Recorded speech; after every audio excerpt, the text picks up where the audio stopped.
কালো জিরে ফোড়ন দিয়ে আলুটাকে একটু ভেজে নিলাম। এবার একটু কাঁচা লঙ্কা পেস্ট দিয়ে দিচ্ছি।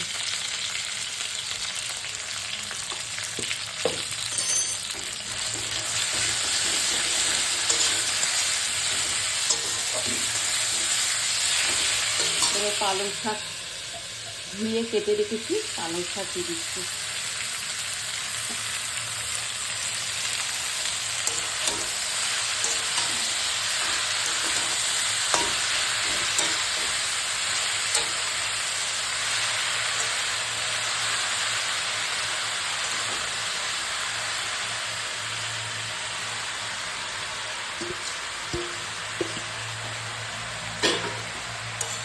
হলুদ দেবো না, শুধু কালো জিরে আর কাঁচা লঙ্কা বাটা দিয়ে আলু দিয়ে পালং শাকের এই তরকারিটা করবো। এটা পাহাড়িয়া স্টাইলে বানাচ্ছি আজকে। পেঁয়াজ, আদা, রসুন কিচ্ছু দেবো না।